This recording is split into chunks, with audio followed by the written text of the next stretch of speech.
Yeah, ask the question again, please. Yeah, modern psychology interventions like counseling, trauma therapy, psychotherapy, are Hmm. they just band-aids, quick fixes, and a product of Western thinking? So, modern psychotherapy, counseling, and those kind of things, are they just quick fixes?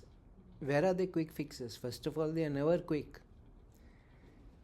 They take years and years and years and years.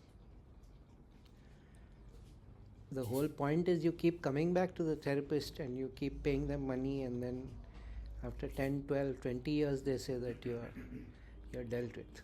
No, I meant that they just address the symptoms and not the root cause. Well, all symptoms are overdetermined. That is one of the key statements. There is no one cause for anything that happens. There are multiple causes for something that happens. So, you know that you're afraid of thunderstorms because your father used to fart loudly, that kind of that kind of that kind of one-to-one. See, it's very mechanistic. I would say that is the core criticism that yogis have.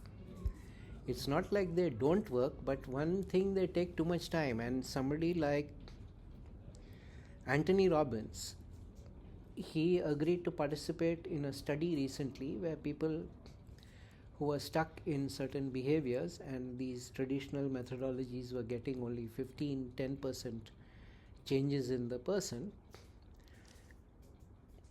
Depression, he has a 3-day intensive where he immerses you 13-hour days in his process, and he's getting returns of 75%, and the depression never comes back. So they actually did a trial group, control group, those kind of things, and they cannot believe his results. Because Robbins understands that this is a matter of the body. You need to change the chemistry of the body, you need to change how your body feels, then only your depression goes away. Whereas the other thing is just talk, talk, talk, talk, talk. And also there is a problem with the whole Sigmund Freud had a lot of female patients, and they love to talk and he loved to hear them talk, so he thought that is universally valid to everybody, that you can talk your way out of a problem. That doesn't work with men. Men need to do things to overcome their healing and their trauma. So a lot of successful psychiatrists, they get men to work in a carpentry shop, in a car repair shop with them, and while they're doing that, then they talk to the guy, and in that mechanical thing of moving the body, then they have breakthroughs. But yeah, Sri Aurobindo was very firmly against Western notions of psychiatry, and to me that is all that I need to know. And then Anthony Robbins, who doesn't know anything about Sri Aurobindo, he completely understood that talking about it, thinking about it is not going to get you anywhere. He would just change how you move, how you feel, how you process. He would just get you whipped up and he would break through. He had the breakthrough recently. I was seeing his video with Jordan Peterson where he was explaining it. Peterson couldn't believe it because he's also, after all, a talk guy, like. And Peterson is also an old woman. That's another matter.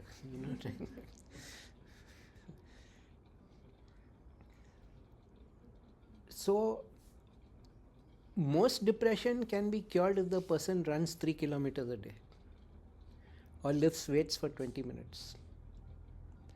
I don't mean that in a flippant way. I mean that if you put some strain and stress on your body, your entire life energy responds differently, and then the excess psychic energy that you're using to fuel your depression goes away. Yeah? So that, of course, is in the case of depression. In other cases of deep-seated traumas and things like that, I would still recommend that, there used to be a technique in the West which was very popular, not so popular now, called Rolfing. where they would basically make adjustments to your body. It was like a form of massage and kinetic movement.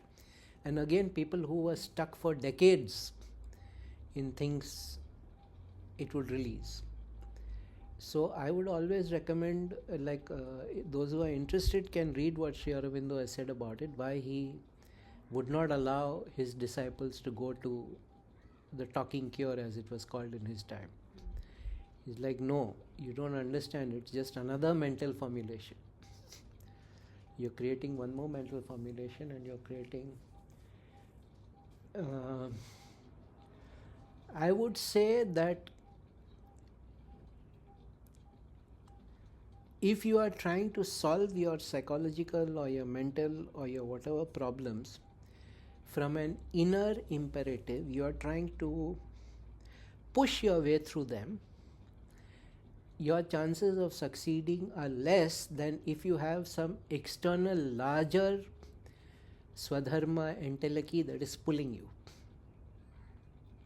If you have a larger purpose in life and you are dedicating everything to fulfilling that larger purpose, to your entelechy, to your svadharma, then this you don't have time to be depressed essentially. You can be depressed later when you are alone, yeah, or your girlfriend doesn't answer your call or whatever, wo alag baat hai. But those who have a why can endure anyhow. I think Nietzsche said that. I'm not sure who said that. I think, yeah, it is Nietzsche. Yeah, Nietzsche said that. So do you have a purpose? Do you have a svadharma? And that's the whole point of the Indic outlook. The Bharatiya outlook is, tell me what your svadharma is, and I'll tell you your mental condition. Now, do I get depressed? No. Do I get upset? Yes. Depressed is very different. And do all the upsetting things make any difference to my internal bliss? Not one iota. You can tell me all kinds of dumbass things like the gods are not vindictive, and all I find is laughter. It doesn't, like, I could catch my head and, like kapal, ye hal ho gaya, deracination ka. But that is not. So if you get into that, this is part of the question you asked, which we should deal with. When you send me on the WhatsApp, we should deal with that. But if you have something that is larger than you and it is magnetically taking you along your life path, then the chances of having psychological problems become less. But most people don't seem to have any goals beyond swanky European holidays, higher standard of living, like it's all two lower chakras. Even Manipuraka is not involved over there. Just the two lower chakras. Whatever can be done to activate the two lower chakras in the best way, whatever success comes from the two lower chakras, we just live that kind of life, and that is called success.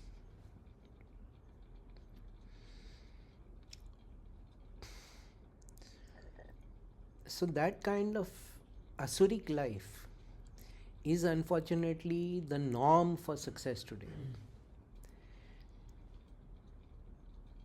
Artha Kama they are no longer Purusharthas, they are now asuric behaviors. That is why Sri Aurobindo used to insist that they be rescued from the grip of the asuric, because it is perverting human consciousness.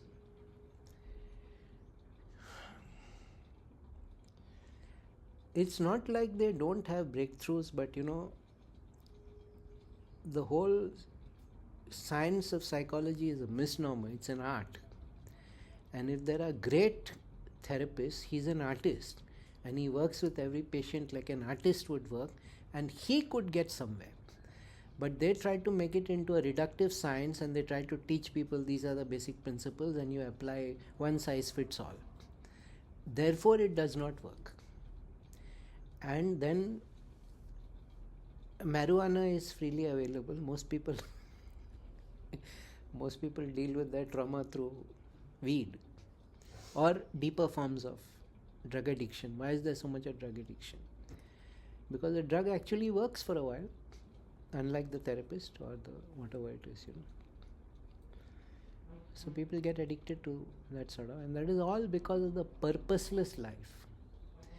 If your life is driven by a larger purpose than your own limited svadhama, if you have a svadhama, then you don't have psychological problems. Now, many people have क्या कहते हैं, desires, and they call them their svadharma. That cannot be helped. Yeah, if you have sort of basic desires and you think this fulfilling these desires are my svadharma, then that cannot be helped. Because all these things have a price. Law of unintended consequence happens, I think, most in fulfilled desires. You have a desire, it is fulfilled, and then like 5 other things come with that, which you never thought would happen. I thought once I achieved this, I would be happy, and I didn't realize that I have to deal with all these other complications that come with that. So that is why in most spiritual traditions they tell you not to inflame your desires, not to multiply your desires, not because desires are wrong, but because desires come with consequences. Rather, to be more specific, fulfillment of desires come with consequences, which you may or may not be ready for. Yeah? How many times have we seen 2 people fall deeply, madly, truly in love, and then 3 years later, I hate that. What happened? Unintended consequence. You didn't realize that you're marrying a person who smells when they sweat. Yeah? You had an idealized vision of what was going to happen, and then you didn't think that, okay, what does this really entail? So even the same thing in yoga and spirituality, there are unintended consequences, though if you're sincere about your sadhana upasana, the consequences are usually good. But there will be surprises, things that you never planned for, things that you never thought were going to happen, things that you never ever dreamt were possible could happen to you, but at least usually they are good and they evolve you. So yeah, I would say my best answer is, of course, first move your body, then do some sadhana.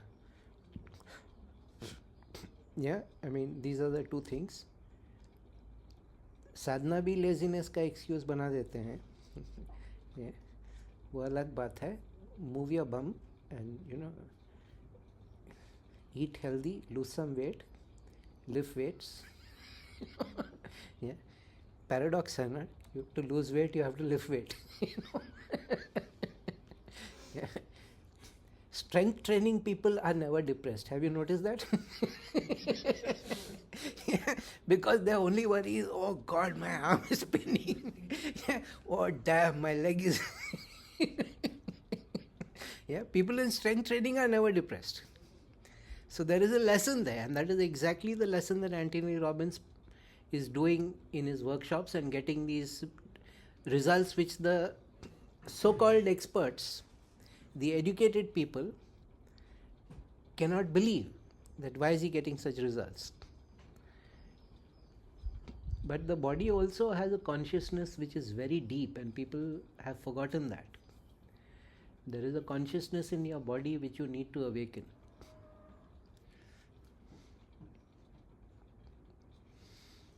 I think that's a good little video.